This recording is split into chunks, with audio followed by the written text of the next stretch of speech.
Hola, ¿qué tal? Muchísimas gracias por acompañarnos en la señal del canal del Congreso, el canal de la Unión. En este momento nos encontramos en el Palacio Legislativo de San Lázaro, en donde se estará llevando a cabo la cuarta mesa de trabajo del foro Diálogos en 19S. Construyemos nuestra ciudad.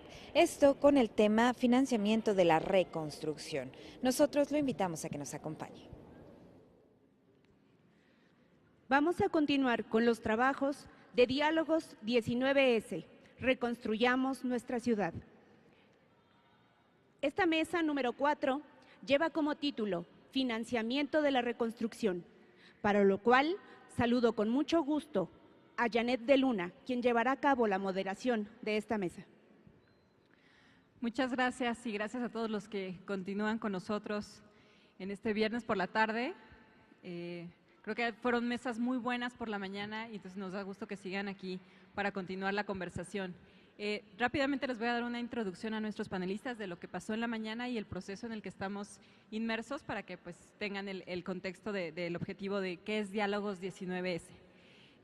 Diálogos 19S es una iniciativa de organizaciones sociales de la diputada local Dunia Ludlow y del diputado federal Fernando Rubio para tratar de identificar qué podemos hacer mejor para continuar hacia adelante en el proceso de reconstrucción, para garantizar que los derechos de las personas sean respetados y que pues al final las acciones que se están tomando verdaderamente abonen a una transformación de largo plazo en la forma en la que la ciudad vive, convive y gestiona los riesgos a los que está expuestos. Queremos llegar a un documento con propuestas muy concretas de cómo mejorar los procesos para atender a las personas damnificadas y posibles reformas a la ley de reconstrucción, que bueno, fue una ley que se aprobó en diciembre del año pasado y que pasados unos meses pues ya tenemos ciertos aprendizajes de qué está funcionando, qué no. Ya vimos algunas pues consecuencias no deseadas, por ejemplo en el tema precisamente del uso de los recursos, que creemos que estamos a tiempo de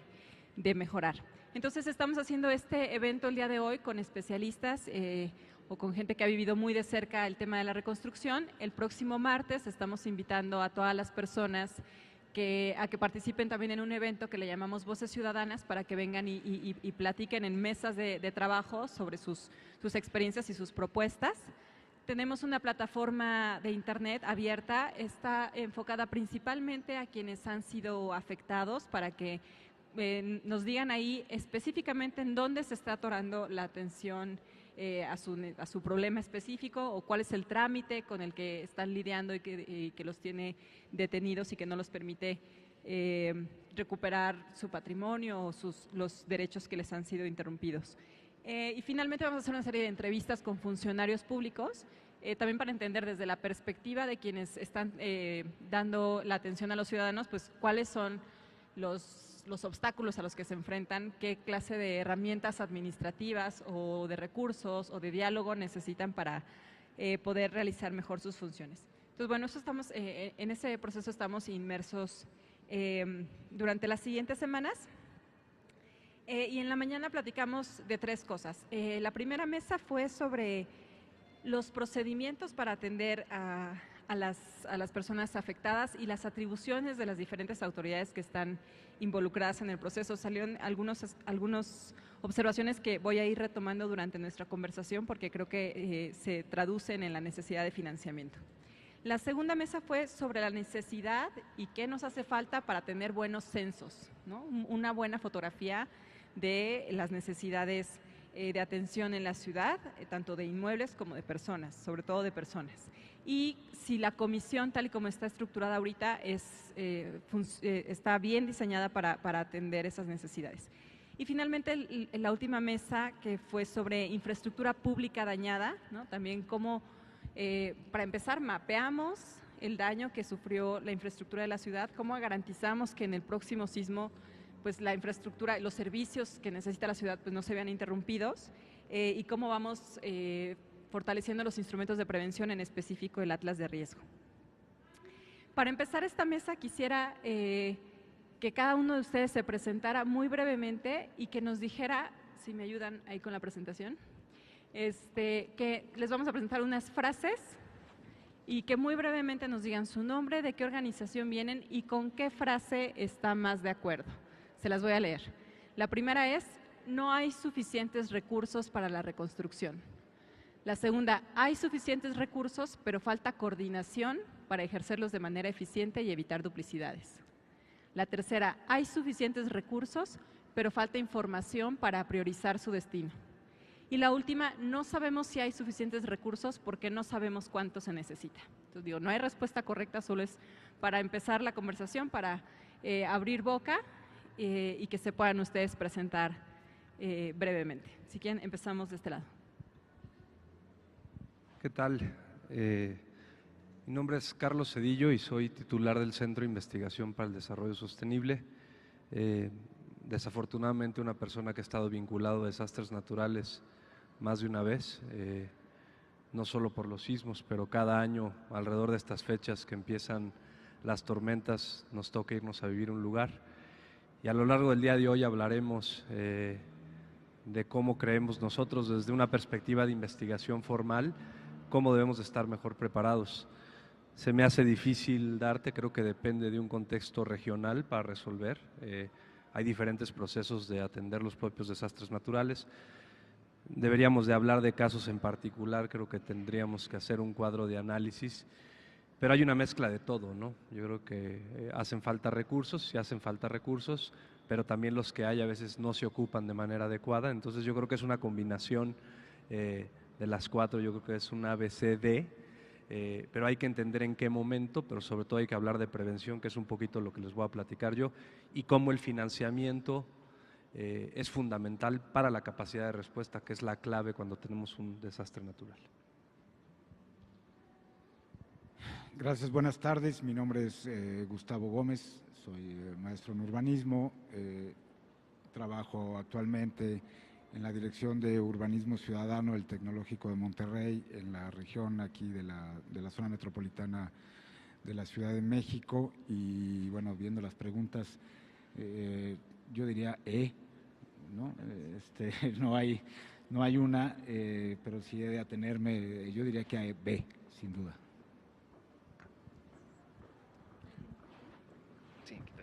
Hola, Homero Garza, yo vengo de Sociedad Hipotecaria Federal.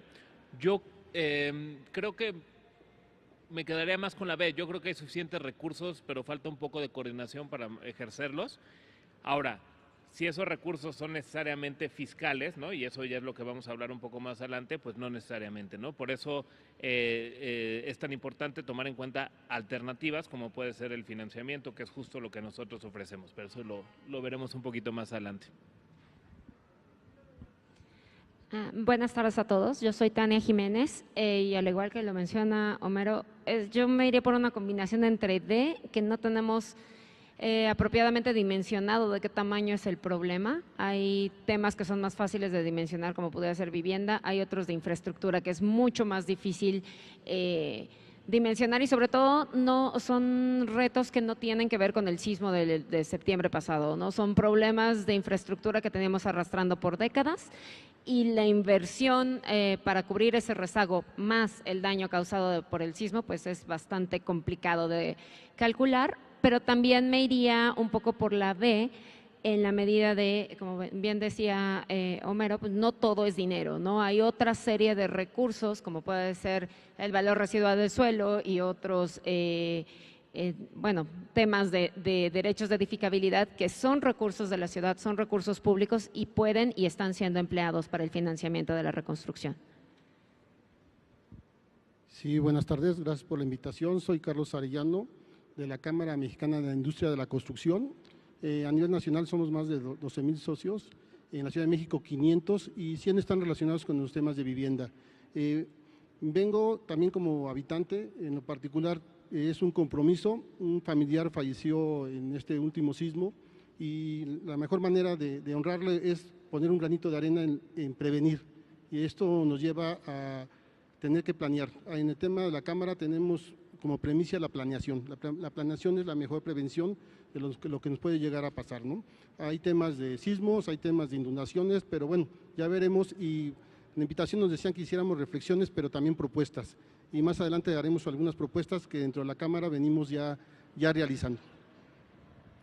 Muchas gracias. Pues bueno, efectivamente hay una mezcla y depende de desde qué óptica se ve, desde una óptica regional o desde una óptica de qué tipo de recursos estamos hablando.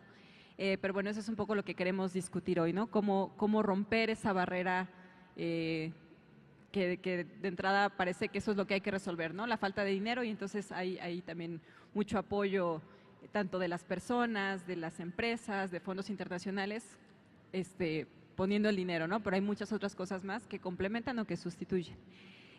La discusión que les proponemos está estructurada en 3 temas, aunque podemos meter un poco de desorden si es que sé que algunos se tienen que retirar antes y les agradecemos mucho que hayan hecho el esfuerzo de estar con nosotros, pero déjenme les digo cómo está planeado y luego mandamos a volar el plan.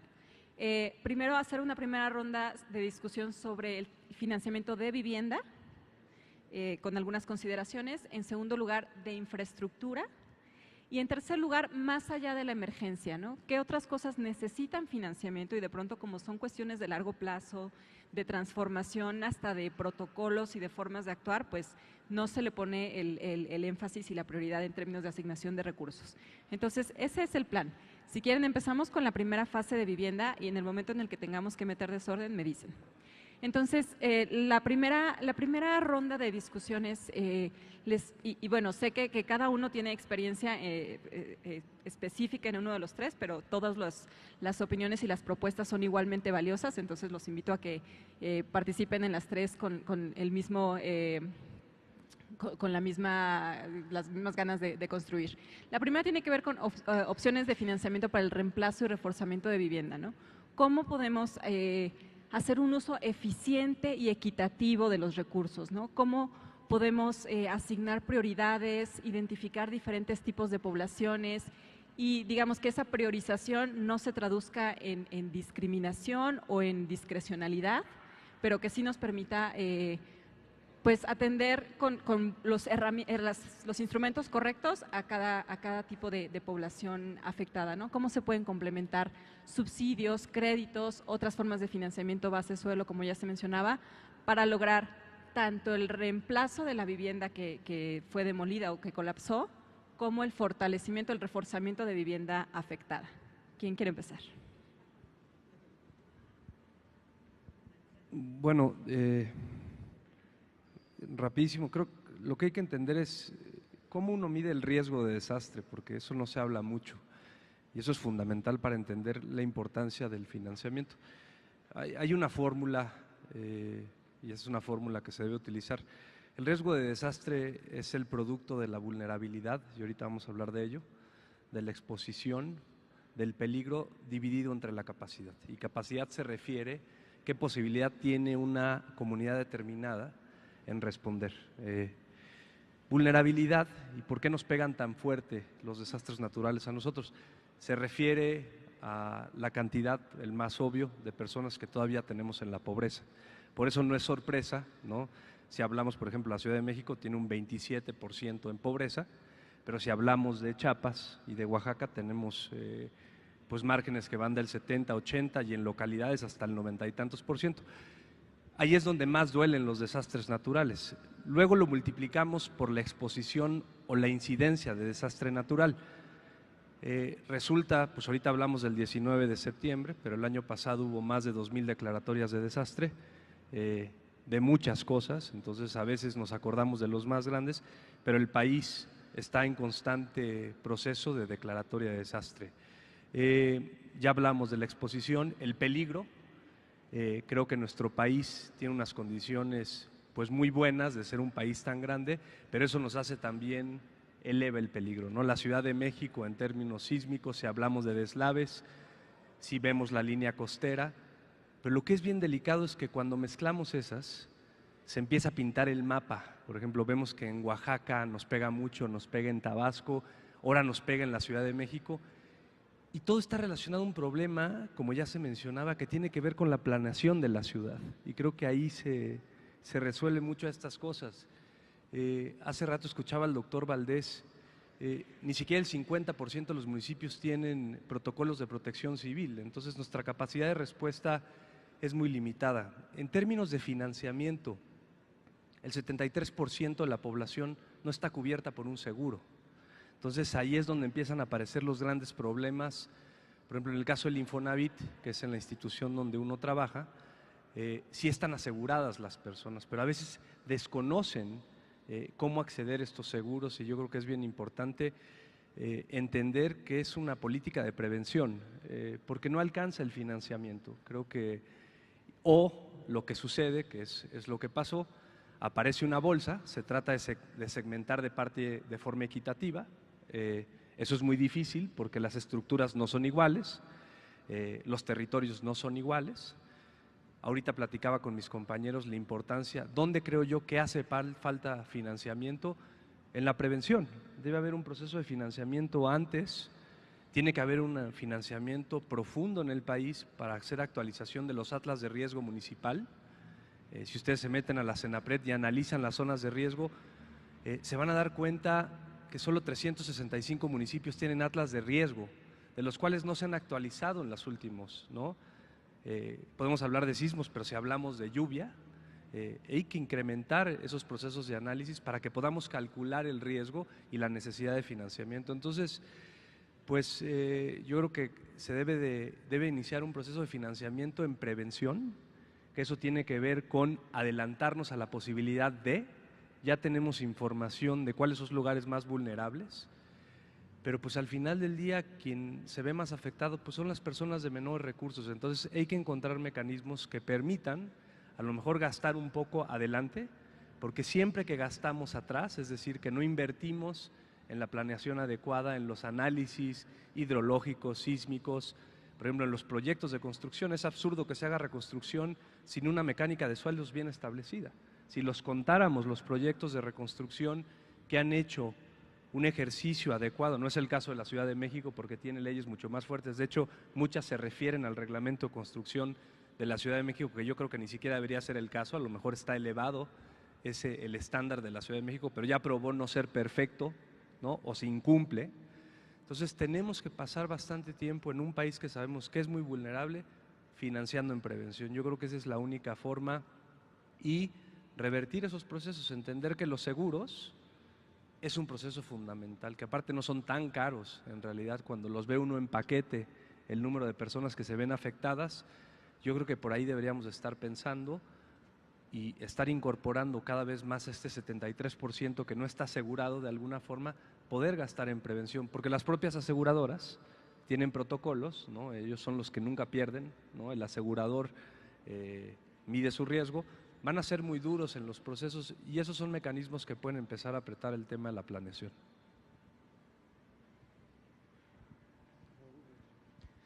Bueno, yo quisiera empezar primero con una reflexión que desde que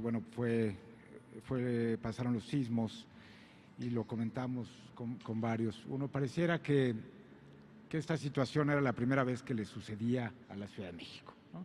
Como si fuera por primera vez que nos tiembla y primera vez que suceden estos casos, y que no se tenía en realidad o no se tiene una respuesta clara, es decir, ante una problemática como tal, uno abre el cajón y saca la opción y dice, bueno, ante la problemática tal voy a hacer el plan A, B, C, ¿no? Pues de repente como que reinventamos todo y se nos olvidó pues todas las veces que ha sucedido en la ciudad. Y a partir de ello, bueno, pues esto presenta una oportunidad de volverse a plantear, y el tema del financiamiento, el caso, y en este caso voy a ser más específico sobre la Ciudad de México, es plantear, hay dos formas de plantearse la situación, hay como dos preguntas para hacerlo. ¿Reconstruyo? ¿Con cuánto dinero tengo para reconstruir? ¿O cuánto dinero necesito para reconstruir? Son dos cosas muy distintas, es decir, en nuestra vida cotidiana, ¿cuánto dinero tengo para ir al súper? 100 pesos, pues en 100 pesos y compro lo que me alcanza para lo que tenga. O realmente, ¿cuánto necesito? Pues necesito 1,000 pesos para satisfacer todas mis necesidades. Ok, yo creo que la pregunta adecuada es la segunda, es decir, ¿cuánto necesito para reconstruir y hacer un buen proceso que incluya, bueno, sí, seguridad, análisis, diagnóstico, que incluya infraestructura, que incluya vivienda y que incluya equipamientos? Entonces, si decimos vamos a construir con lo que tenemos, pues nos quedamos cortos en la visión y seguramente vamos a terminar sin satisfacer todas las necesidades que pueda haber, y entonces nuestra priorización de la problemática se vuelve muy distinta a que decimos cuánto necesitamos. Si nos preguntamos cuánto necesitamos, entonces la segunda pregunta es ¿de dónde lo obtenemos? Como decía, bueno, pues son recursos fiscales, pues algunos serán recursos fiscales, otros serán recursos no fiscales, digamos, hay otros instrumentos de captación de recursos para el financiamiento de desarrollo urbano que no necesariamente son de índole fiscal, es decir, que no devienen o de los impuestos prediales o de la recaudación que hace el gobierno de la ciudad, o que no depende de aportaciones federales, o que depende, a lo mejor, no sé, de deudas con otros fondos internacionales. Entonces, y más que preguntarnos también, bueno, es parte de preguntarnos con cuánto necesitamos para el tema de reconstrucción, es también preguntarnos cuánto necesitamos para la infraestructura de la ciudad y de dónde se obtienen todos esos recursos para ello. ¿Cuánto cuesta toda la infraestructura de la ciudad? Es un tema que hemos discutido desde hace varios años, ¿no? ¿Cómo financiar la infraestructura de la ciudad? Bueno, si hubiéramos dado respuesta a esta pregunta de cómo financiar la infraestructura de la ciudad, cuando suceden este tipo de hechos, pues entonces pues tomamos recursos de ahí mismo y los priorizamos de con otra perspectiva, pero es decir, ¿dónde está la fuente de los recursos? Y desde mi perspectiva, y creo que varios aquí en el panel la compartimos, los recursos devienen o podrán devenir, porque así no está claro, hoy no está del todo claro, de la propia construcción de la ciudad, del propio desarrollo de la ciudad, de la captación de plusvalías que se puedan generar. Y el ejemplo más claro de eso, bueno, es ahora con la ley de reconstrucción, que plantea decir, bueno, vamos a dotar de un potencial adicional a los inmuebles que fueron afectados de un 35%. Y con eso deberá recuperarse. Creo que el inicio es bueno, ¿no? O sea, la salida el saque es bueno, pero faltaría decir, bueno, ese 35% adicional de este plusvalor adicional del suelo, ¿es suficiente? No es suficiente. En algunos casos es suficiente, en otros no, en otros incluso es sobrante. Y yo creo que para atender en la primera pregunta, una parte de los recursos es para hacer un análisis muy puntual de cada uno de los casos. Siempre he pensado que, bueno, se lanza la ley de reconstrucción y se lanza, pues sí, en una emergencia, en una situación que hay que responder rápido, pero es como decir, si hay una enfermedad, no todos tienen la misma enfermedad, no todos tienen la misma cura, no todos tienen el mismo procedimiento y no todos se van a curar con las mismas medicinas. Se tiene que ir caso por caso. Creo que no son tantos casos, digo, si bien son muchos, no son tantos casos para que no puedan ser analizados uno por uno y a partir de ahí se pueda dar una solución, una medicina, un tratamiento, un análisis muy particular de cada uno de ellos y a partir de eso entender si los recursos son fiscales, no son fiscales, son créditos, no son créditos, habrá quien lo pueda pagar, habrá quien no lo pueda pagar. Habrá casos donde no sea posible reconstruir en el mismo lugar, se tendrá que haber otra reconstrucción, pero sin ese análisis, sin ese diagnóstico, y es algo que se platicó en las mesas de la mañana, es muy, muy difícil llegar a ese análisis. Parte de los recursos creo deben reenfocarse a ese tema de hacer un análisis muy particular. En todo caso, los procesos de reconstrucción siempre son largos, ¿no? Construir un edificio no es algo que se haga en 3, en 6 meses, y que no debe correr, debe hacerse muy consensuadamente y pues son procesos de 2 años generalmente y creo que tenemos tiempo para hacer esa parte. Entonces, más adelante seguiremos hablando un poco de cómo hay recursos no fiscales o no tributarios que se pueden generar de la ciudad, incluso no solo sobre los propios edificios, sino edificios en otra zona, nuevos que se vayan a construir, etcétera, que podamos obtener recursos para pagar donde sí fueron particularmente afectados. Nada más, bueno, a ver quién, porque les tengo una pregunta específica a los dos. Bueno, perdón, en el caso de la CEMIC, hace rato se mencionó un tema, digo, además de lo que nos quieras compartir, no te estoy coartando, pero creo que un tema que salió y que me parece que nos puedes aportar mucho es que un costo adicional que se genera posteriormente al sismo es que con las reglas en el anexo técnico del reglamento de construcción y con los nuevos estándares que se establecen para fortalecer las construcciones, que bueno, qué bueno que se fortalezcan, no es una crítica, pero conllevan una serie de costos que en el caso de la vivienda social y popular, pues con los topes que se manejan actualmente, ¿no?, de hasta 30 salarios mínimos, pues pudieran ser incompatibles, ¿no? Entonces, se mencionaba en una mesa en la mañana que de alguna forma también tendría que haber un apoyo o algún esquema de transición o de subsidio o modificar los topes para que la vivienda social también pueda incorporar esas nuevas medidas y no sea una cuestión de que, bueno, ahora es tan caro que ya no se construye vivienda social o es tan caro que pues se cumple la norma pero a medias o muy forzado o si se puede mejor no, porque no alcanza. Entonces también es una reflexión en la que si tuvieras algún comentario también sería muy valioso. Sí, así es, Tania. Janet, perdón.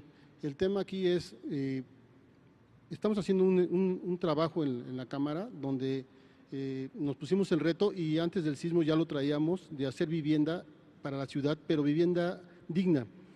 Tiene que ser vivienda social, vivienda popular, pero principalmente vivienda digna. Y lo que tú comentas es muy cierto. Dentro de un ejercicio interdisciplinario, donde haciendo caso a los expertos, como bien decía en un panel anterior el arquitecto Juan Manuel Romo, primero va la parte de la calidad de la vivienda. Y lo que comentas es primero la seguridad de la estructura.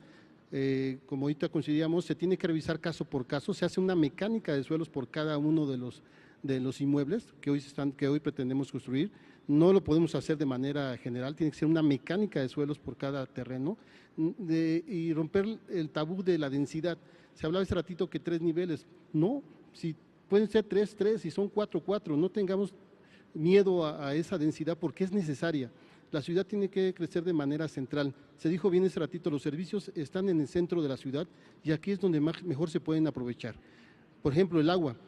Ahorita estamos haciendo vivienda con un 70% de ahorro de agua.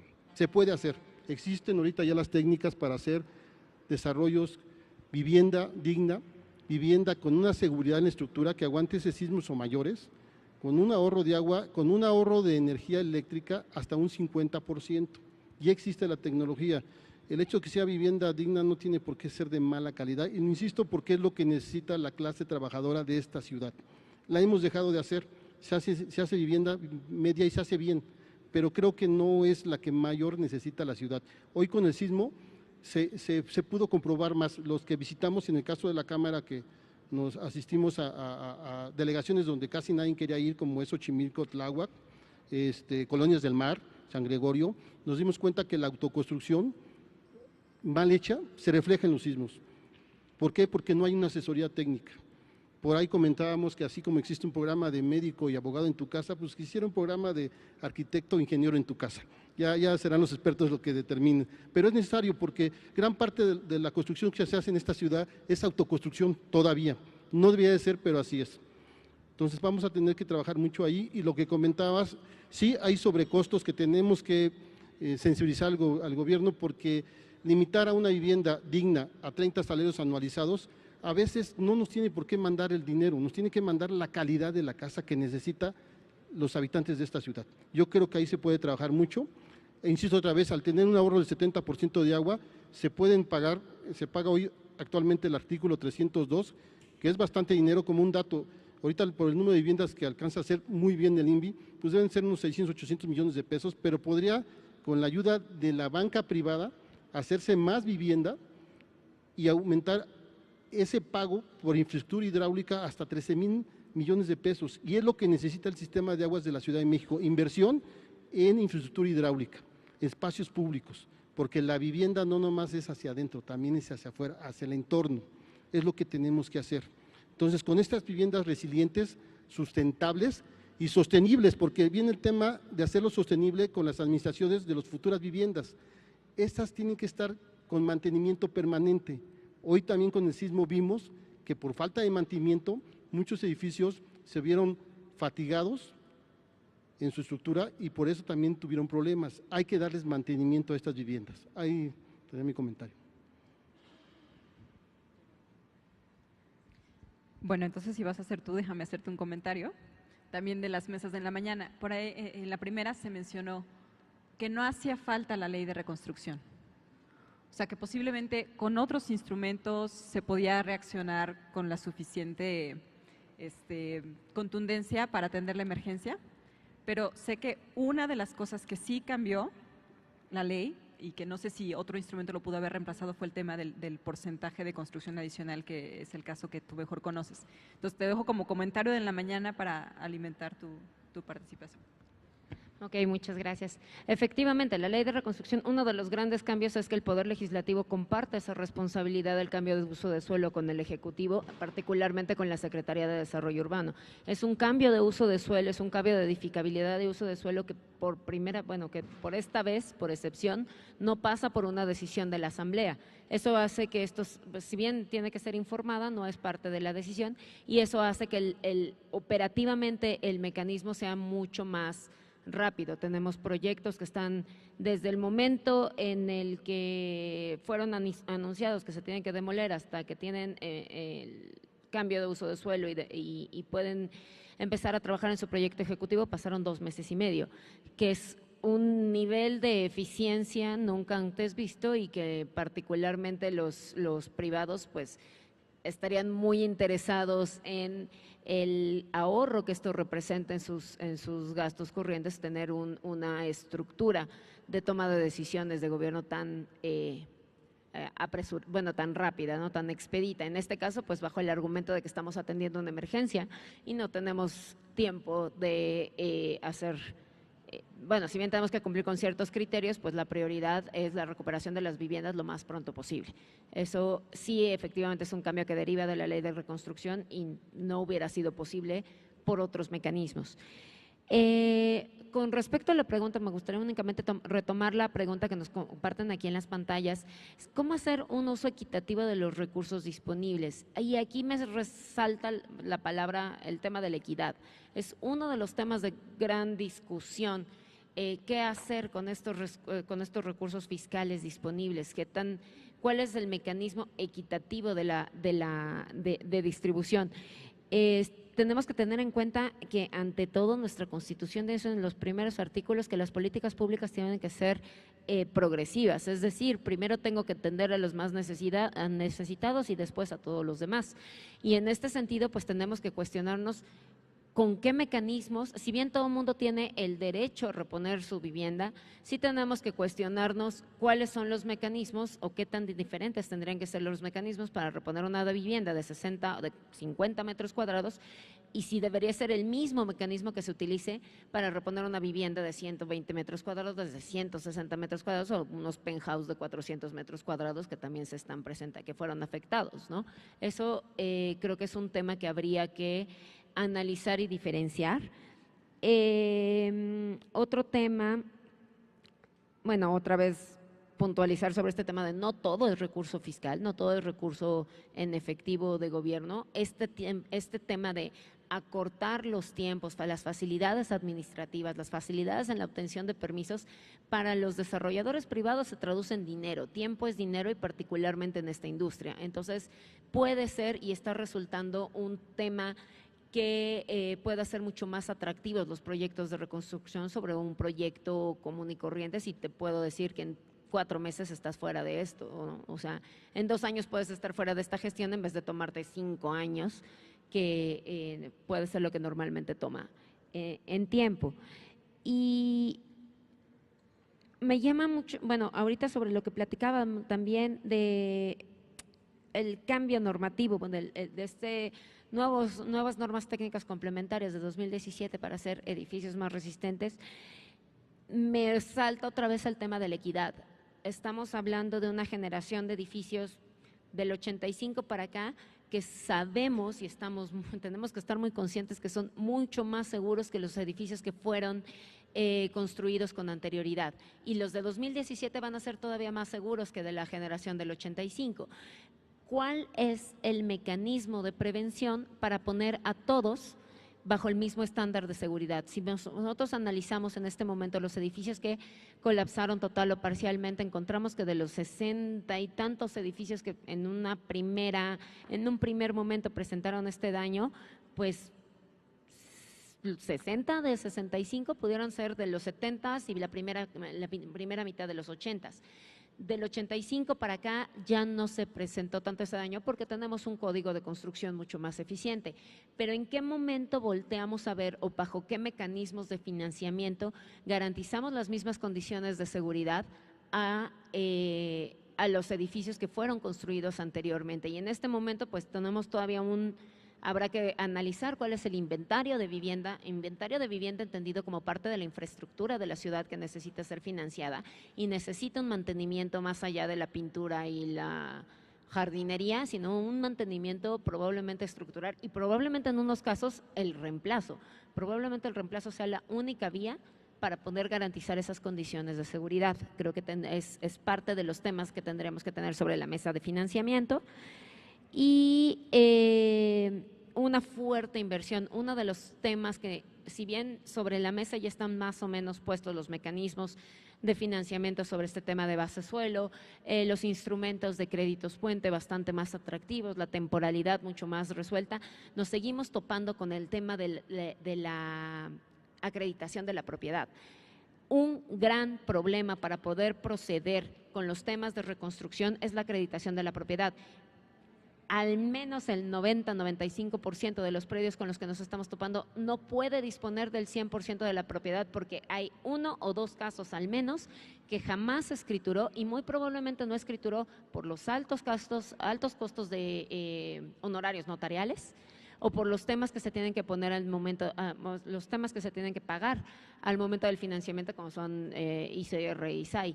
¿De qué manera podemos hacer probablemente un crédito o un mecanismo de financiamiento para poder facilitar la acreditación de la propiedad? Es un tema de prevención al final del día, poder tener todos los documentos en regla y en algún momento, dadas esta situación de emergencia o no, poder disponer de tu propiedad apropiadamente. Y sin volverte sobre todo que un predio, que más bien que un departamento o una de las propiedades no se vuelva el obstáculo de la reconstrucción de 20, 25, 50 con otros condóminos. Bueno, a mí me gustaría platicar un poco de la experiencia que tenemos con el programa que iniciamos en Sociedad Hipotecaria Federal para llegar a algunas conclusiones de los temas que aquí estamos discutiendo. Primero, los créditos que nosotros lanzamos son parte de una estrategia. Es difícil creer que un solo programa va a resolver toda la problemática que hay en la Ciudad de México. Y esto es bien importante porque justo viene con la discusión de recursos fiscales o financiamiento.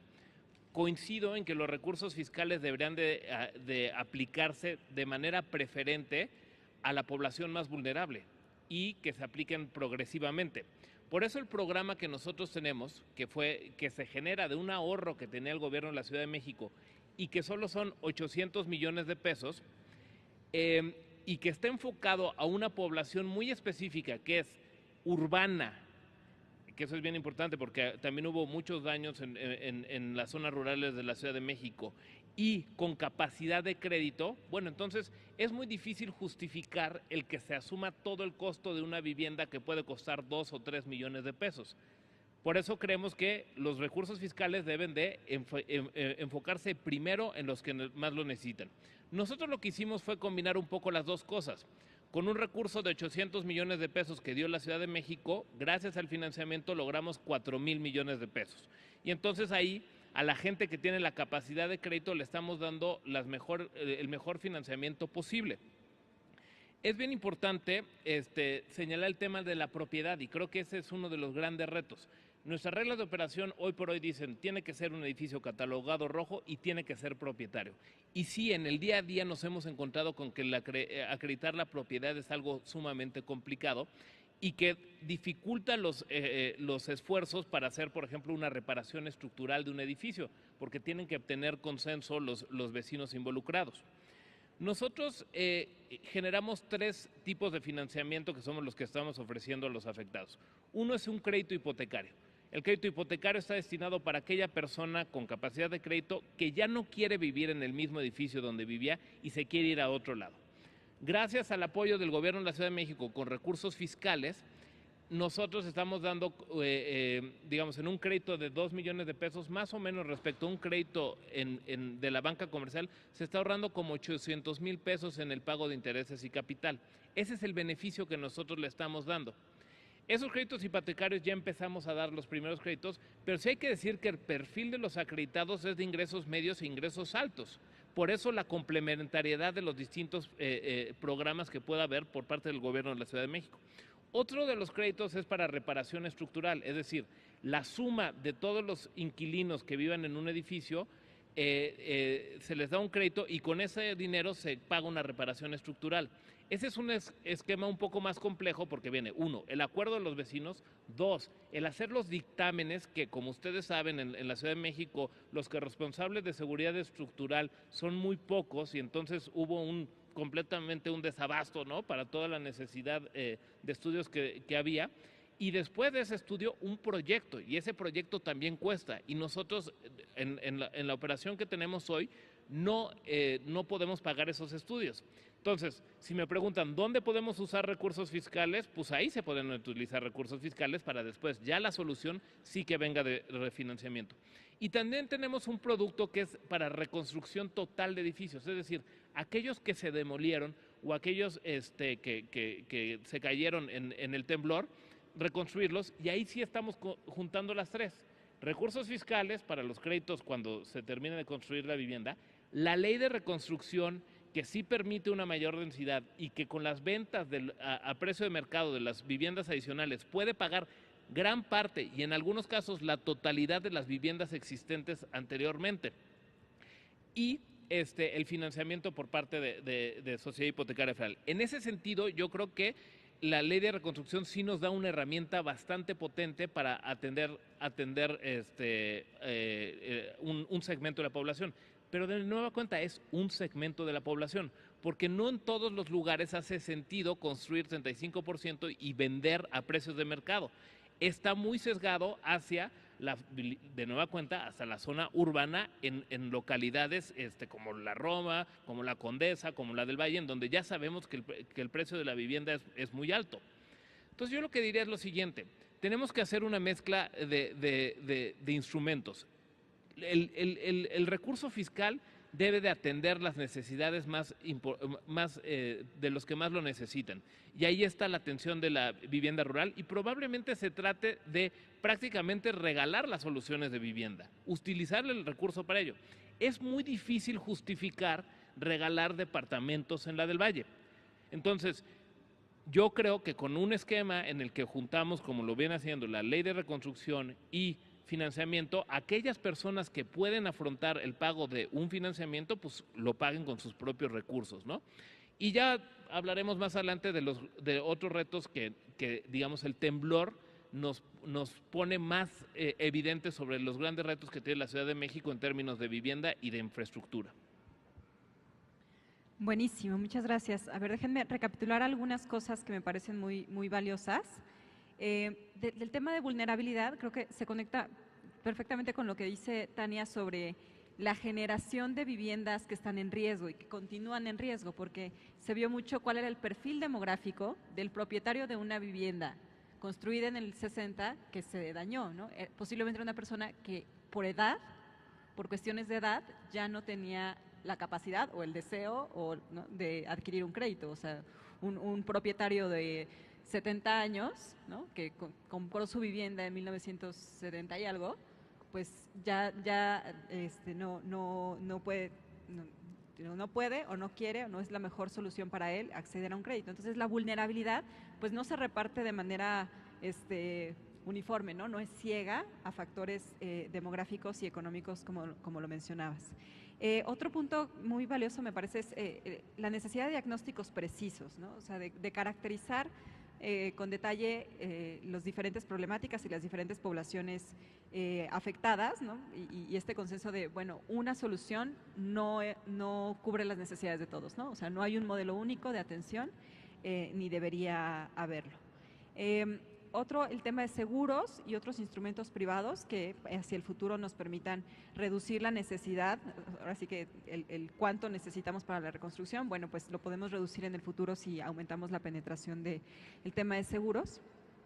Y otro punto que me pareció muy interesante es, los costos no es nada más el terreno y los tabiques, ¿no? Hay otros costos que se pueden ahorrar con otros instrumentos, por ejemplo, el tema de costos administrativos, el costo de acreditar propiedad, incluso la información se vuelve algo muy valioso y de pronto cuando no es accesible para todos, pues en vez de que información sea valor, falta de información es un gran costo para los damnificados, ¿no? Entonces son algunas de las reflexiones que me llevo.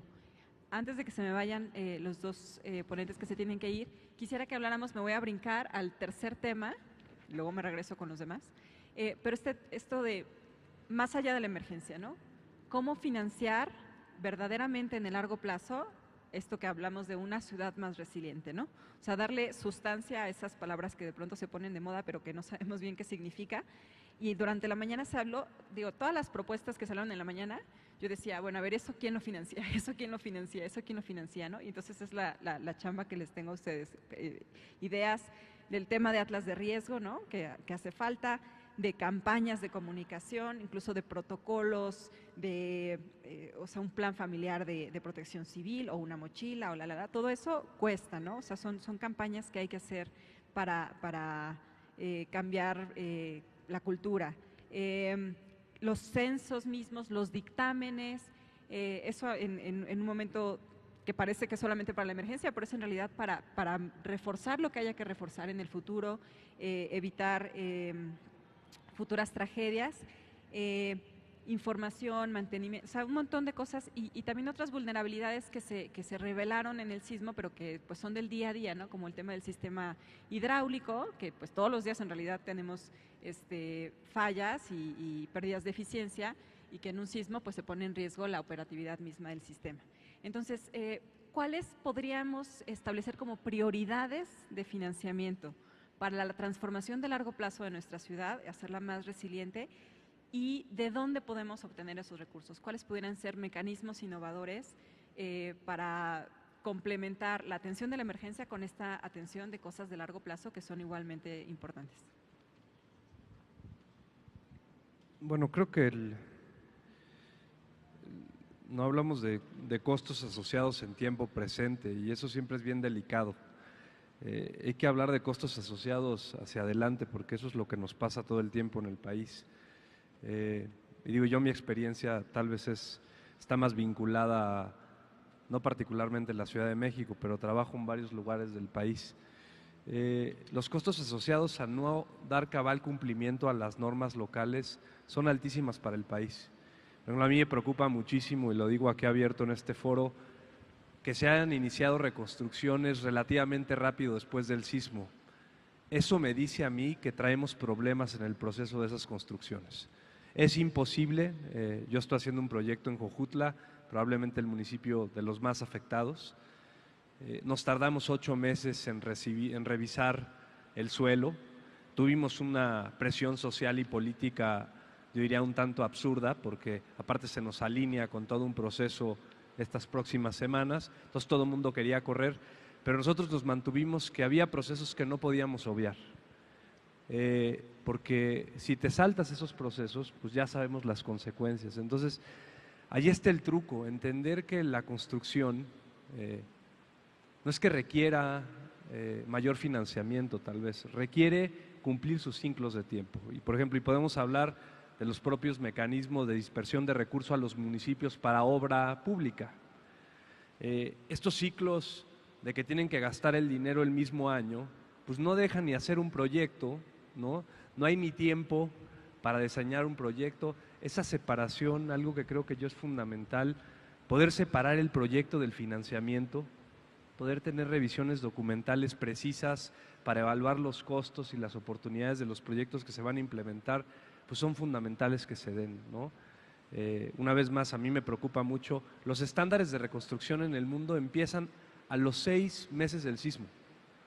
No hay cómo, ¿no? Las otras cosas son estructuras emergentes, pero no hay cómo podemos ir por más pequeña que sea la estructura, hacer una revisión documental específica de territorio, aunque sean 30 metros o sea un gran edificio.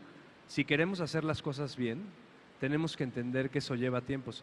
Desafortunadamente esto se cruza con otras cosas y los que nos dedicamos a esto, pues no entendemos tal vez también esos temas, como son circunstancias más políticas, pero hay que reconocer que eso toma tiempo y, como lo decía, yo creo que hay que darle el valor al proyecto. El proyecto debe de haber mecanismos, por ejemplo, hoy todos los fondos, creo que iba a venir Alejandra Curo y de Fideicomiso Fuerza México, no pudo venir, pero no financian el proyecto.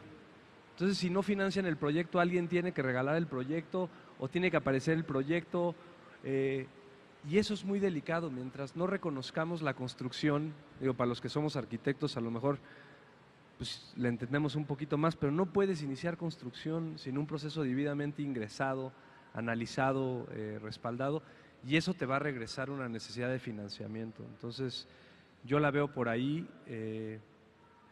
Seguimos teniendo grandes huecos en el país de cosas que sabemos que pueden estar en riesgo. Yo creo que, ya lo decías tú al principio, no es la primera vez que tiembla en México, no es la primera vez que tenemos que hacer un esquema.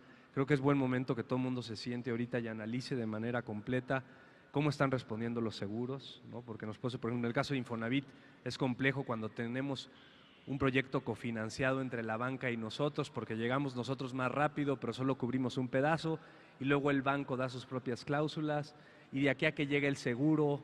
Entonces, yo creo que es buen momento para evaluar, reconocer que entre las enormes bondades que tiene nuestro país, somos un país altamente vulnerable a desastres naturales. Eso no va a cambiar.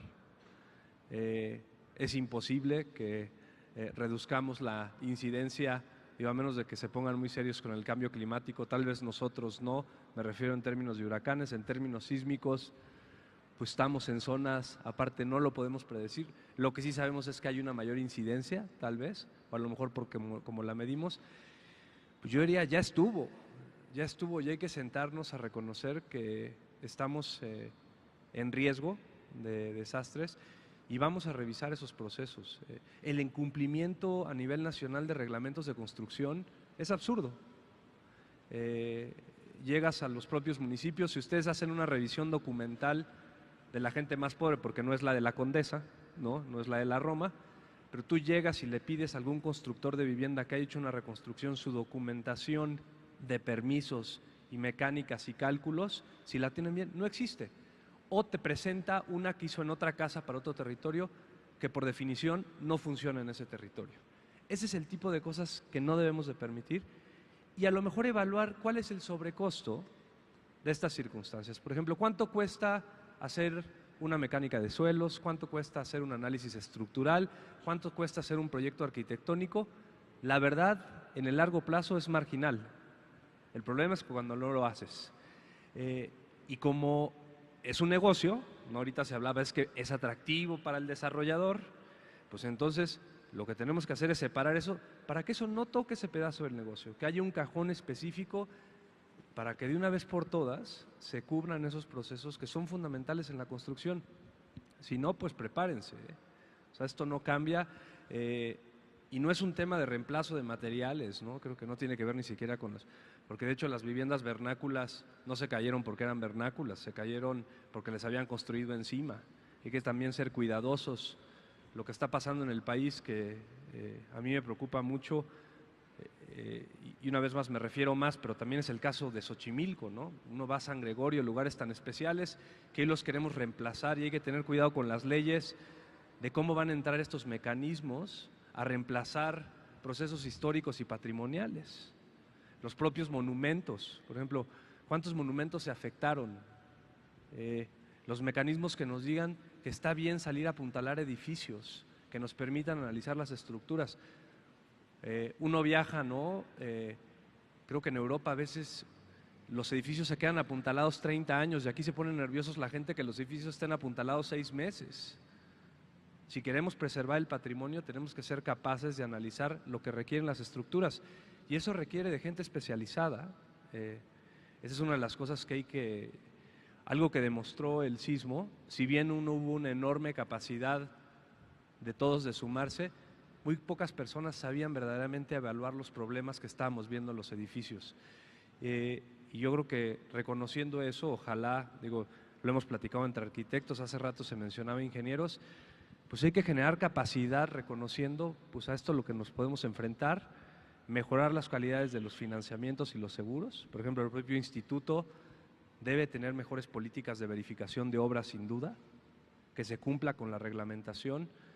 A ver, la reglamentación existe, el problema es que si la reglamentación no se cumple, entonces tenemos que tener mecanismos que ejerzan de manera eficaz que los reglamentos se cumplan, y yo creo que por eso pues las leyes y todo eso es fundamental, pero que se ejerzan, ¿no? Yo creo que ese sería el tema fundamental. Y ya para cerrar, porque soy uno de los que se va, pero me voy a quedar otro ratito, pues está muy interesante esto y vamos a estar en ello.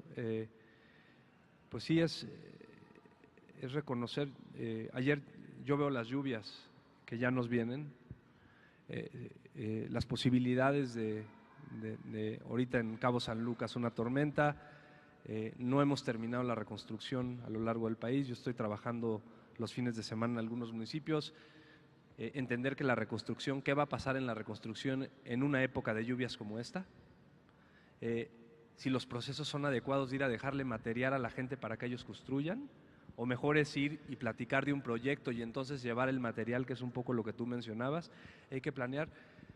Creo que hay mucho que aprender, sin decir que se hizo mal, porque eso no me toca a mí, podré tener mi opinión personal, pero creo que como sociedad y personas responsables en instituciones, vale la pena evaluar a casi un año del sismo cómo se han resuelto los problemas desde la pequeña vivienda hasta el edificio y donde nos encontramos, para desde ahorita hacer los propios ajustes.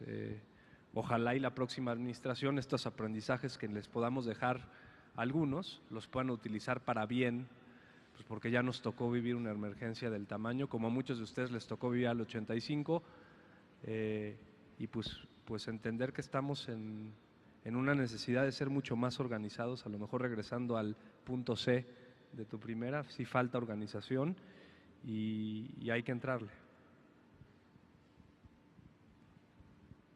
Bueno, yo también soy de los que se tienen que retirar, pero aprovechando una última intervención, supongo, no dejar, volviendo a este tema de financiamiento, lo que sí creo que es todavía un área de oportunidad de la ley de reconstrucción es el tema de la vivienda unifamiliar. Hay todo un grupo de afectados, si bien la ley de reconstrucción te divide en son 4 grupos: rurales, vivienda unifamiliar con alto grado de vulnerabilidad, vecindades y condominio. Creo que para la mayoría de esos ya existe una solución con sus retos de implementación y lo que sea. Existen. Hay un grupo ahí de vivienda unifamiliar que no presenta precisamente este alto grado de vulnerabilidad por definición de perfil socioeconómico, que nos está quedando un poco fuera del radar y que pues habrá que generar estos mecanismos. No sé si sea un tema de cruzar algunos de los beneficios de unos con otros, no sé exactamente cuál es la solución, pero sí es definitivamente un tema a tratar todavía. Gracias, son bienvenidos a quedarse todo el tiempo que gusten, por supuesto no los estoy corriendo. Entonces, si podemos hacer los otros 3, esta reflexión de en el largo plazo, ¿qué otras cosas no hay que perder de vista y se requieren recursos y tenemos que pensar en nuevas formas de obtener recursos? Como decía, no todo es dinero, a lo mejor el recurso es capacidades, es mano de obra de los profesionistas o es financiamiento de otro tipo. En donde, ¿qué cosas no se nos debe olvidar? Porque empieza a pasar el tiempo y entonces se nos olvida establecer protocolos o se nos olvida reforzar edificios o generar información. Cosas que no debemos perder de vista en el largo plazo y que necesitamos encontrar formas, y las ideas son bienvenidas, de cómo financiarlas. Bueno, regresando al tema de cómo financiar, no solo el tema de la reconstrucción muy particular, sino el tema de esta planeación, decir, bueno, y todos estos procesos y todos estos proyectos y todo lo que esto implica. Hay casos en otras ciudades, en Sudamérica, en Brasil, en Colombia, en Argentina, de esquemas de financiamiento del desarrollo urbano que han sido muy exitosos. Cuando uno ha tenido la oportunidad de conocerlos, uno se queda boquiabierto de lo que han sido capaces de hacer. Y eso es algo que en el caso de la Ciudad de México o de las grandes ciudades de este país estamos, desde mi punto de vista, muy rezagados. Esta ciudad y otras ciudades del país tienen una característica única, diría yo, donde muy pocos la tienen, que es por un lado, una gran demanda, ¿no?, de vivienda, de comercio, de oficinas y de servicios, ¿no? Existe una demanda particularmente de vivienda en la ciudad que es inacabable prácticamente, ¿no? Entre más satisfacemos, más demandas se generan, nuevas familias, existe una gran demanda y la Ciudad de México es una de las pocas ciudades que no es capaz de satisfacer su propia demanda. Razones muchas. También hay una gran cantidad de dinero, hay una gran cantidad de capital privado, capitales globales, capitales nacionales, que quieren invertir en el desarrollo inmobiliario de la Ciudad de México. Y de repente vemos a esta demanda y a esta capacidad financiera de satisfacer esa demanda como una gran amenaza. Decimos, no, ya ni uno más, ni un ladrillo más, ni un piso más, y ya se pasaron 2 niveles, que se los quiten y que los demuelan y que no los dejen. Si estamos un poco como luchando contra la lluvia, ¿no? No nos gusta la lluvia, entonces vamos a detener la lluvia. Eso no es posible. Lo que tenemos que hacer es ser inteligentes ante esa lógica. En las otras ciudades, y me refiero a ciudades sudamericanas, incluso centroamericanas, en condiciones similares, es decir, no son casos de lo que sucede en Finlandia, en Dinamarca, en Suecia o en los propios Estados Unidos, donde aprovechan esa fuerza de la demanda y del capital en beneficio de la propia ciudad. Y lo voy a poner un ejemplo muy, muy sencillo, un poco de lo que se ha venido hablando en estos días. Si un edificio en la Colonia del Valle o en la Colonia Roma tiene un 35% de potencial adicional y le resulta suficiente, pero le resulta suficiente a ese propio edificio y no atendemos San Gregorio, no atendemos Xochimilco, no atendemos Tláhuac, bueno, démosle un 65%.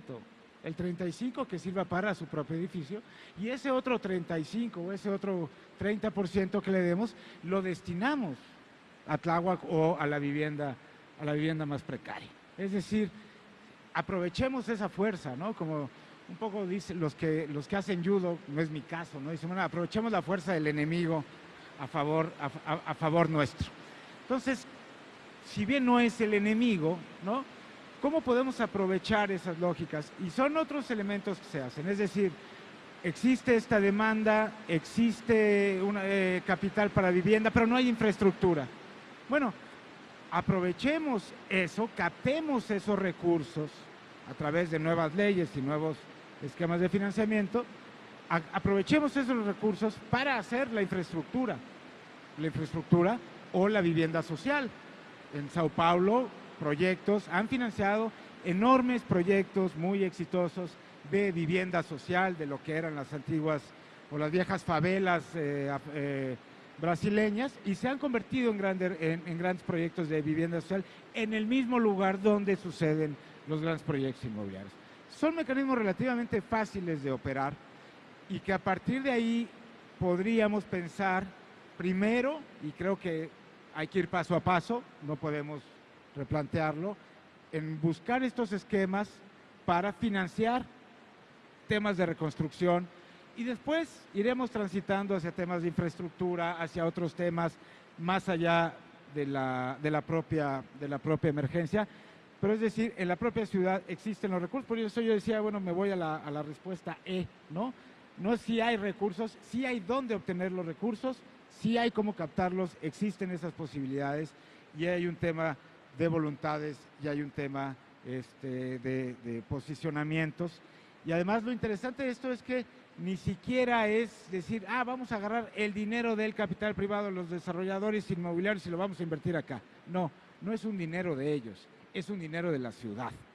Eso hay que dejarlo muy claro. Ese recurso es de la propia ciudad, que es la ciudad quienes otorga las licencias y los potenciales constructivos, ¿no? Entonces, es un esquema de redistribución de los beneficios que el propio desarrollo urbano de la ciudad genera y dedicarlos a quien más necesidad tenga, tal y como lo establecen las leyes. Ahí está, digamos, el dinero, lo tenemos enfrente de nuestros ojos, pero no hemos podido o no hemos sabido captarlo y destinarlo a donde debe ser.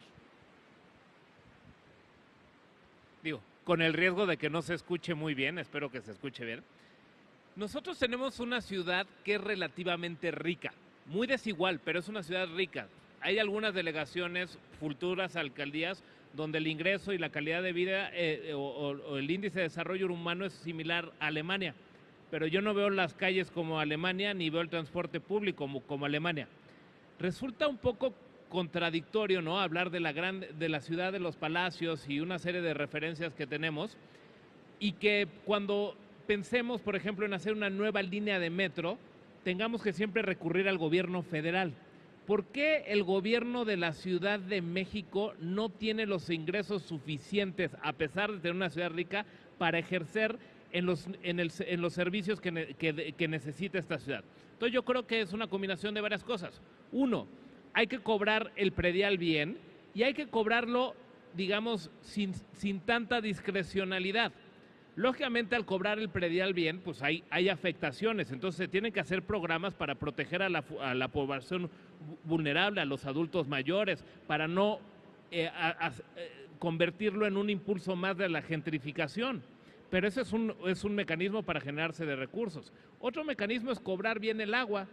Tenemos problemas de agua, ya tenemos programas de agua en la zona central de la Ciudad de México. Se dice, es por todo lo que están construyendo. Pues la ciudad tiene que crecer y se están cobrando derechos al agua. La gran pregunta es, ¿qué está pasando con los derechos que se cobran al agua para las nuevas edificaciones y por qué no estamos cobrando bien el agua?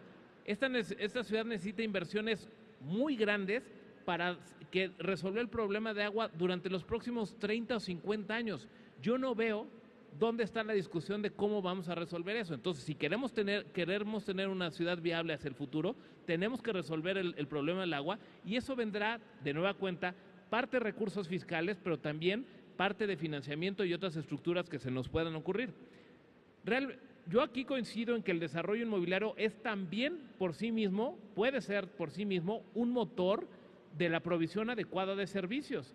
Sabemos que las edificaciones se les piden medidas de mitigación, pero no sabemos cuáles son, ni cuánto cuestan, ni a dónde se van. Sabemos que se cobran derechos para el agua, pero tampoco tenemos claridad de dónde son los recursos. Bueno, necesitamos crear mecanismos, y ahí sí el Poder Legislativo tiene mucho que hacer para que los recursos tengan se etiqueten para proyectos en específico. Si los desarrollos inmobiliarios están haciendo dinero vendiendo departamentos de 7 o 10 millones de pesos, pues parte de eso, y aunque suene socialista esto del captar plusvalías, ¿no?, pues no lo es, porque en todo el mundo se hace. Al cobrarle derechos podemos redistribuir una parte de esos recursos para promover una serie de cosas. En muchas ciudades del mundo es muy normal que a un desarrollador se le pida que un porcentaje de las viviendas que construye sean sociales, ya sea para venderse o para rentarse. En México creemos que eso es imposible. A mí me gustaría ver un programa piloto en la Ciudad de México en donde intentáramos hacer eso, por ejemplo. Entonces hay una serie de recursos. Hablaba un poco del legislativo y me regreso un poco al tema de la reconstrucción. Las facultades de los poderes son bien importantes, así como son importantes las facultades de los órdenes de gobierno. El gobierno de la ciudad tiene unas facultades, las nuevas alcaldías tienen otras. Lo que no podemos hacer es empezar a mezclar cosas, ¿no? Yo trabajaba aquí en la Cámara de Diputados, en la Comisión de Presupuesto, ¿no? Y siempre el legislador busca, ¿no? Yo no era legislador, era asesor, ¿no? Siempre el legislador busca cómo etiquetar recursos. Eso es algo realmente, pues, es deseable porque pues quiere beneficiar a su electorado. Sin embargo, no se pueden tomar las atribuciones del Ejecutivo, y eso es lo que pasó en la Ciudad de México con el proceso de presupuesto del año pasado. Y entonces por eso tenemos recursos fiscales que en lugar de poderse destinar a los estudios que estamos mencionando o que se puedan destinar a atender a la población más vulnerable, que se van a tablets, ¿no? Entonces yo creo que esa es una discusión. Las atribuciones son muy distintas, están muy bien marcadas y a cada quien le toca hacer lo que le corresponde de acuerdo a la ley. Creo que esta ciudad va a seguir creciendo, eso no nos queda la menor duda, aunque no nos gusten los edificios, aunque no nos caigan bien los desarrolladores, va a seguir creciendo. El problema es cómo queremos que crezca esta ciudad.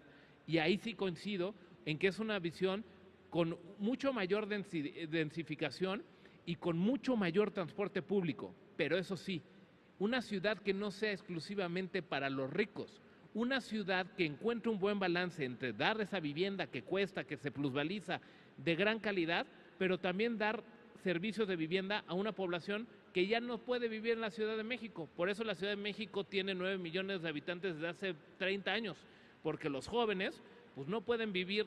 Yo siempre digo, la única forma de que los hijos de muchos de los que están aquí vayan a vivir en el mismo barrio donde crecieron es que se queden a vivir ahí con sus papás, porque no les va a alcanzar para comprar una vivienda en los mismos barrios. Entonces yo creo que esa es una gran discusión que nos invita a vislumbrar cómo puede ser esta ciudad en los próximos 30 años. Muchas gracias. Algo de lo que mencionas se va a abordar en la siguiente mesa de transparencia y rendición de cuentas. Y yo quiero hacer aquí nada más un pequeño sondeo.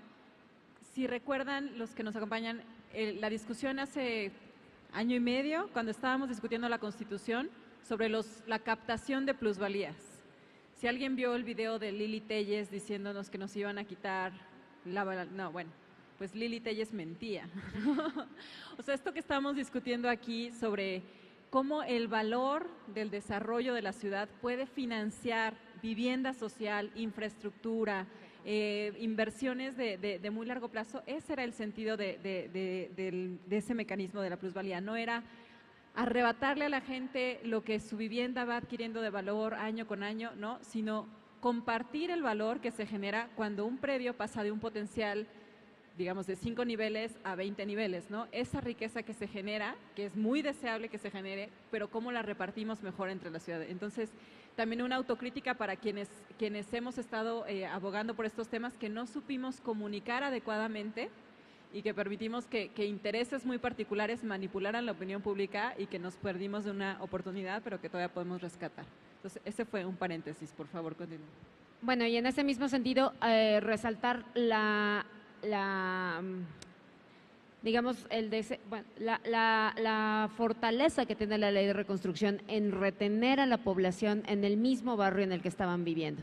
De otra forma, si estas personas tuvieran que buscar un mecanismo de financiamiento un financiamiento de una vivienda por el valor de lo que valía esa casa, muy probablemente no sería en el lugar donde estaban residiendo hasta ese momento. Tendrían que irse probablemente a un lugar más lejano, un lugar más barato.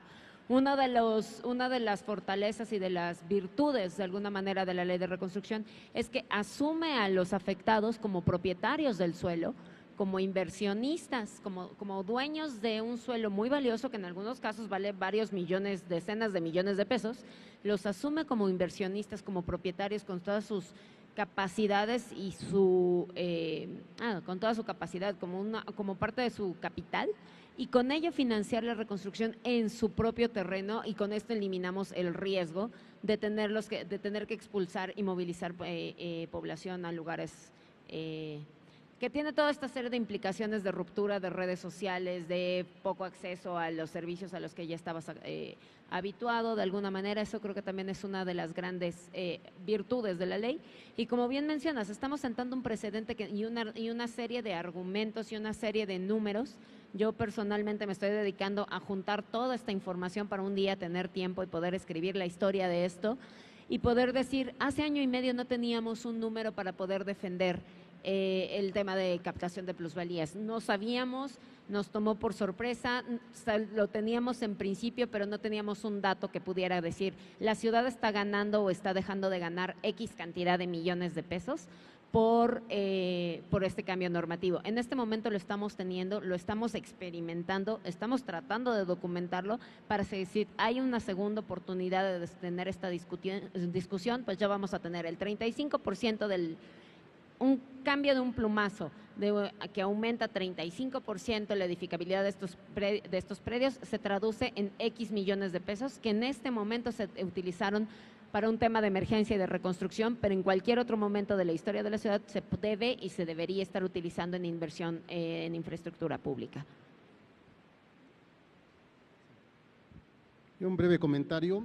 Efectivamente, ya estamos haciendo, los constructores de la Cámara, ya estamos haciendo vivienda digna, vivienda social, con todo el apoyo de la banca privada, con su responsabilidad social nos están brindando sus recursos para hacer vivienda social. Lo hacíamos antes del sismo y lo estamos haciendo después del sismo. Y para el tema de la incertidumbre técnica, inclusive los proyectos vienen certificados por universidades públicas. Por ejemplo, la UNAM. La UNAM nos están certificando que el proyecto sea resiliente, que sea sustentable y que sea sostenible. Y esto es importante porque nos da la transparencia para con los habitantes. Un tema muy rápido también es el tema del desarrollo barrial, la inclusión social en la zona donde construyamos. La verdad es que si nos acercamos con ustedes y preguntamos qué es lo que necesitan, qué es lo que requiere la zona, nos volvemos vecinos, amigos y no tenemos problemas para construir. Es un tema que es muy importante porque les preguntamos cuál es la necesidad de la calle, de la cuadra, de la colonia, y en ese sentido podemos tener un acercamiento para con los vecinos de los desarrollos. Es muy importante y no más quería comentarlo. Muchas gracias. Pues si quieren para una última intervención, bueno, primero un mensaje. Como les decíamos al principio, este es un evento, una de las formas en las que estamos recabando propuestas. La otra que es igualmente importante es tener espacios de trabajo y de diálogo directamente con los ciudadanos, tanto afectados como a lo mejor no afectados, pero que de una u otra forma han estado involucrados en el proceso de reconstrucción y tienen propuestas que presentar. El próximo martes 19, a las 9 de la mañana, vamos a estar también aquí en la Cámara de Diputados, en otro edificio, con estas mesas de diálogo y de trabajo directamente con las personas. Todos los que nos acompañaron hoy, los que nos están viendo, están cordialmente invitados a participar en estas mesas. La información para que se registren y para que empecemos a ubicar de qué temas desean hablar está en la página de internet dialogos19s.mx. Entonces, bueno, ahora escuchamos a algunos expertos, funcionarios afectados, pero queremos ampliar todavía más el universo de participación. Los invitamos a que se registren en esa página. Entonces, ahora sí, como para una última intervención, creo que este tema del timing, ¿no? O sea, de lo urgente no necesariamente es, digamos, en términos a lo mejor de derechos de las personas y de quien pierde su casa, pues sí es necesario, es prioritario, pero no debemos de perder de vista que es un proceso muy largo, ¿no? Y que en ese proceso muy largo todavía hay otros actores que se pueden sumar, recursos privados, recursos internacionales, digamos, que a lo largo de 5, de 10 años se pueden seguir sumando a este proceso. Entonces, bueno, les pasaré el micrófono para una intervención final, una reflexión sobre lo que hemos discutido y de nuevo pensar en el largo plazo, qué otras opciones están allá afuera que podemos explorar y darle pues atención a las transformaciones que necesita nuestra ciudad más allá de la emergencia. No sé quién. Uno de los, creo, objetivos de estos foros y de estas sesiones es podernos replantear lo que, con mucho más información, lo que puede ser el devenir. Si bien la ley de reconstrucción se hizo en su momento bajo una lógica de una emergencia, que a lo mejor no se preguntó a todos los actores involucrados, y eso, o si se les preguntó, no lo sé, no quedó reflejado en la ley o en el propio espíritu de la ley. Las leyes se pueden cambiar, se pueden perfeccionar, y yo creo que después de estos, ya llevamos 8 meses, 9 meses desde septiembre a la fecha, creo que el aprendizaje ha sido mucho, creo que las experiencias han sido muy distintas y creo que podría plantearse una reformulación de esta propia ley, con este gran aprendizaje que ha tenido todo el mundo desde la parte muy personal, ¿no? Desde la experiencia individual de las personas, de los damnificados, de quienes han entrado a analizar este proceso, hasta ya análisis más específicos. Al final de cuentas, estas situaciones van decantando y van generando los sedimentos a partir de los cuales se pueden ir tomando otra serie de decisiones. Y yo, más que plantear una nueva ley de reconstrucción, estaría planteando una ley de emergencia, ¿no? O sea, ¿qué va a pasar en el próximo sismo? Que va a haber un próximo sismo, eso no sabemos cuándo ni de qué magnitud, pero de que lo va a haber. Vamos a hacer otra ley de reconstrucción, ¿no? O nos vamos a ir en un marco de una ley de cómo atendemos estas emergencias a los distintos niveles con estos procesos de aprendizaje, cuáles son las fuentes de financiamiento que se pueden tener, ¿no? Esta prevención, digo, existe a nivel nacional, el Fondo Nacional de Prevención de Desastres, nos llevó quién sabe cuántos años aprender a que hay que tener un ahorro para ese tipo de cuestiones, creo que lo podemos replantear, y una ley que realmente atienda a todos y a todos por igual, en cada quien en su distinta condición. Y aquí lo planteo porque, digo, y aprovecho un poco para el anuncio, el caso donde laboro, que es el TEC de Monterrey. Ustedes saben, el campus de Ciudad de México se vio afectado, se va a reconstruir en su totalidad, hoy está en proceso de demolición y no caemos dentro de ningún supuesto de ninguna ley, de ningún reglamento, ¿no?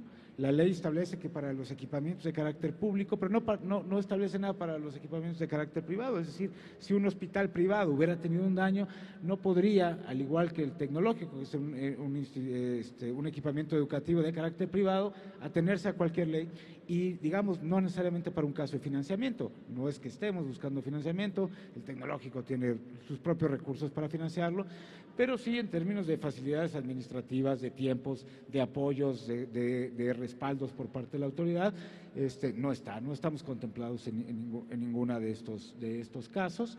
Y bueno, eso sería un tema que perfeccionar. También, bueno, pues si la vivienda, como decía Tania, pues, se me cayó mi departamento de lujo de 400 metros cuadrados en la colonia más cara de la Ciudad de México, bueno, pues tampoco es algo que no por eso estás fuera de ley o por eso estás fuera de norma. Tu apoyo tiene que ser distinto, la acción del gobierno tiene que ser distinta, como a quien se le cayó una pequeña casa de autoconstrucción en una zona periférica de la ciudad, ¿no? Es decir, creo que hoy tenemos los elementos para replantearnos una nueva ley que vaya más allá de un tema de reconstrucción, que vaya más allá a un tema de emergencia de la ciudad ante cualquier otra circunstancia. Muchas gracias. Bueno, yo creo que es bien importante entender que la reconstrucción de una ciudad toma tiempo. Hace poco leía que Chile recibió un premio, ¿no?, por tener un proceso de reconstrucción muy exitoso a raíz del temblor del 2010. Y en 2017, que fue cuando se midió, tenía un avance de volver a darle vivienda como al 65% de la gente afectada. Cuando nosotros empezamos en el proceso de implementar los créditos para la reconstrucción de vivienda en la Ciudad de México, el jefe de gobierno entregó un edificio y yo en ese momento dije, qué rápido reaccionaron. No, bueno, era un edificio de 1985, para que nos veamos en dónde estamos parados. Quien crea que esto va a ser un proceso rápido, pues está equivocado, pero eso no significa que ni tengamos que irnos a esos extremos, ¿no? Necesitamos trabajar y trabajar y trabajar. Y en el trabajo se aprende mucho. Nosotros cuando empezamos a diseñar este programa teníamos 2 o 3 ideas. Cada caso te va dando una nueva lección. Tienes que ir pensando en otras alternativas. Requieres de alguien que te coordine, una instancia coordinadora que, bueno, en la Ciudad de México ya existe, hay que ver cómo la fortalecemos, cómo le damos atribuciones. Pero es mucho trabajo, mucha sensibilidad también, sensibilidad hacia las particularidades de la población afectada y el saber atenderlas con lo que requieren, como es el caso de recursos fiscales y financiamiento. Y también es un momento oportuno para aprender de las lecciones aprendidas, ¿no?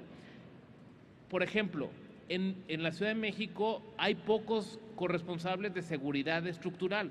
¿Por qué no un programa en donde haya más corresponsables de seguridad estructural, todos muy bien preparados, todos hay capacidad humana, simplemente hay que abrir esos espacios que de alguna u otra manera se fueron cerrando para que en emergencias podamos reaccionar de manera más oportuna.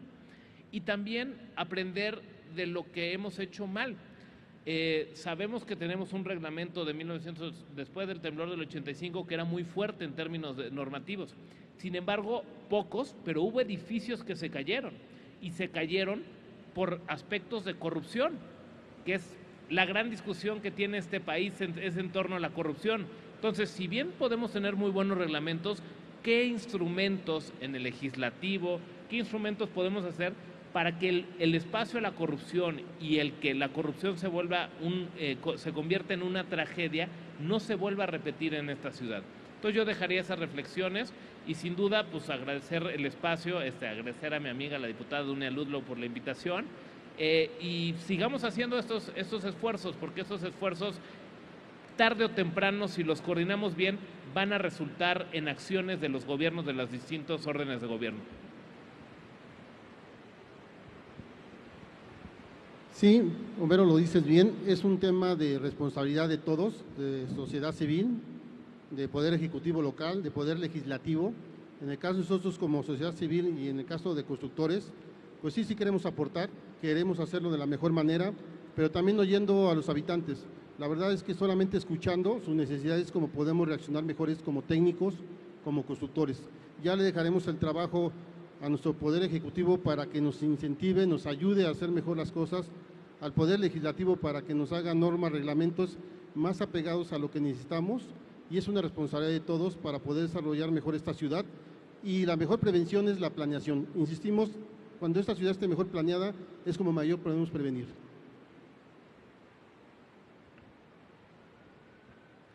Bueno, muchas gracias. Y en lo que me pasan por ahí los reconocimientos, voy a hacer una recapitulación de esta segunda parte de la discusión. Creo que tenemos que lograr que este evento sea un parteaguas en al menos dos cuestiones.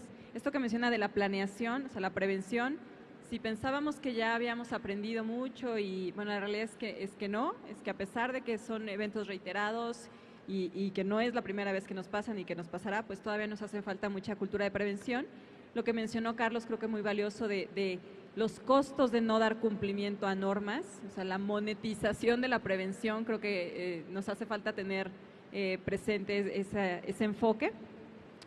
Un segundo punto, el tema de captar el valor, de cómo hacemos que la riqueza que genera esta ciudad tiene mucha riqueza, ¿no? No es afortunadamente no es una ciudad que no tenga recursos o que no tenga de dónde obtener recursos, pero hay que distribuirlos mejor y encontrar la forma de movilizar esa riqueza para las transformaciones de largo plazo, para temas de infraestructura, para temas de vivienda social, también teniendo presente el tema de los equipamientos privados y las necesidades que pueden llegar a tener.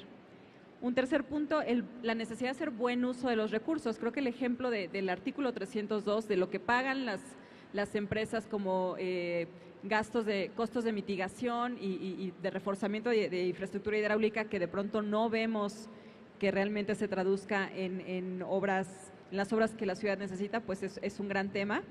Y finalmente, pues que esto es un proceso que está en constante evolución y que deriva muchos aprendizajes. Nos pareció muy pertinente hacer este foro y seguir haciendo los que se necesiten. O sea, de pronto algunos pensarán que ya basta de foros y ya se discutió todo lo que se tenía que discutir. La realidad es que no, que mientras pasan los meses vamos aprendiendo cosas nuevas, vamos detectando nuevos obstáculos, nuevas necesidades de mejora, y eso lo importante es que se documente, ¿no? Que se convierta en mejoras en el proceso, mejoras en la normatividad, y que sigamos esta conversación el tiempo que sea necesario y no por dilatar las acciones, sino para mejorarlas. Entonces, bueno, les agradezco mucho, los reconocimientos no llegaron, pero ahorita se los comparto. Aquí está. Un pequeño reconocimiento y regalo de la Cámara de Diputados. Muchas gracias por acompañarnos y seguimos en comunicación. Le doy su reconocimiento a Homero Garza, de la Sociedad Hipotecaria.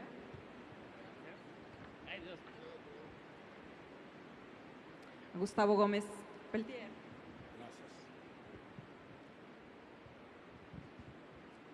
Me dieron el de Tania, ahorita te doy el tuyo, pero te regalo una revista. Bueno, pues con esto concluye esta cuarta mesa de trabajo, financiamiento de la reconstrucción, en donde los presentes coincidieron que se debe realizar un proceso de financiamiento enfocado precisamente en la prevención. Informaron que cerca del 73% de la población no cuenta con ningún seguro que proteja a los ciudadanos de algún desastre natural, por lo que exhortaron a los habitantes a comprender que los seguros son mecanismos precisamente que previenen. Manifestaron que los procesos de reconstrucción son largos. Ante ello, afirmaron que la prevención también está en la planeación de la construcción de la vivienda y, por supuesto, también en darle un mantenimiento constante. Ante los programas y apoyos, finalmente los presentes resaltaron que los primeros en ser atendidos deben ser siempre la población más vulnerable. De esta manera, como usted pudo observar, fue como se desarrolló y se llevó a cabo esta cuarta mesa de trabajo. Yo con esto me despido, no sin antes, por supuesto, agradecerle como siempre su atención. Hasta la próxima.